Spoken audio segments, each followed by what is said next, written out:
Aku hanya menginginkan engkau menangkap angin dan memenjarakannya, kata Baginda.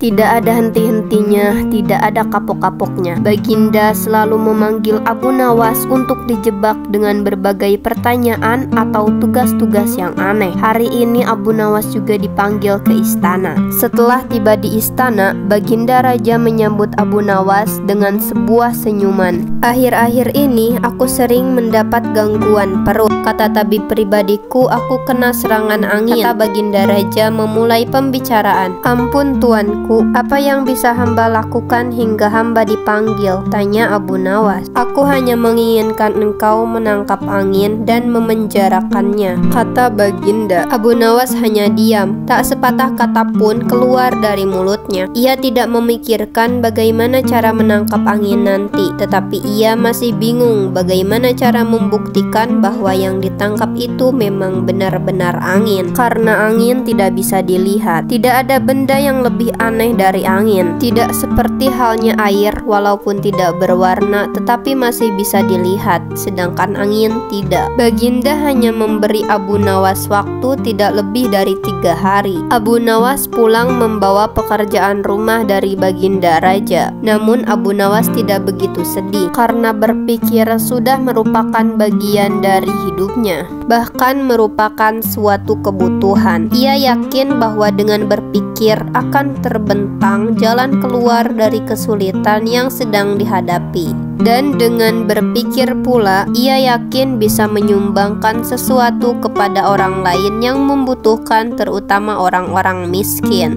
Karena tidak jarang Abu Nawas menggondol sepundi penuh uang emas hadiah dari Baginda Raja atas kecerdikannya. Tetapi sudah 2 hari ini Abu Nawas belum juga mendapat akal untuk menangkap angin, apalagi memenjarakannya. Sedangkan besok adalah hari terakhir yang telah ditetapkan Baginda Raja. Abu Nawas hampir putus asa. Abu Nawas benar-benar tidak bisa tidur walau hanya sekejap. Mungkin sudah takdir. Kayaknya kali ini Abu Nawas harus menjalani hukuman karena gagal melaksanakan perintah Baginda. Ia berjalan gontai menuju istana. Di sela-sela kepasrahannya kepada takdir, ia ingat sesuatu, yaitu Aladin dan lampu wasiatnya. Bukankah jin itu tidak terlihat? Abu Nawas bertanya kepada diri sendiri. Ia berjingkrak girang dan segera berlari pulang. Sesampainya di rumah, ia secepat mungkin menyiapkan segala sesuatunya. Kemudian masuk istana. Di pintu gerbang istana, Abu Nawas langsung dipersilahkan masuk oleh para pengawal karena Baginda sedang menunggu kehadirannya. Dengan tidak sabar, Baginda langsung bertanya kepada Abu Nawas,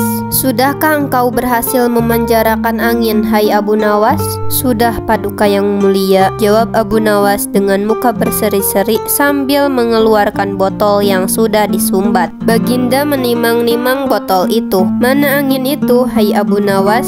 tanya Baginda. "Di dalam, tuanku yang mulia," jawab Abu Nawas penuh takzim. "Aku tak melihat apa-apa," kata Baginda Raja. "Ampun tuanku, memang angin tak bisa dilihat, tetapi bila Paduka ingin tahu angin, tutup botol itu harus dibuka terlebih dahulu," kata Abu Nawas menjelaskan. Setelah tutup botol dibuka, Baginda mencium bau busuk, bau kentut yang begitu menyengat hidung. "Bau apa ini, hai Abu Nawas?" tanya Baginda marah. "Ampun tuanku yang mulia, tadi hamba buang angin dan hamba masukkan ke dalam botol. Karena hamba takut angin yang hamba buang itu keluar, maka hamba memenjarakannya dengan cara menyumbat mulut botol," kata Abu Nawas ketakutan. Tetapi Baginda tidak jadi marah karena penjelasan Abu Nawas memang masuk akal, dan untuk sekian kali Abu Nawas selamat.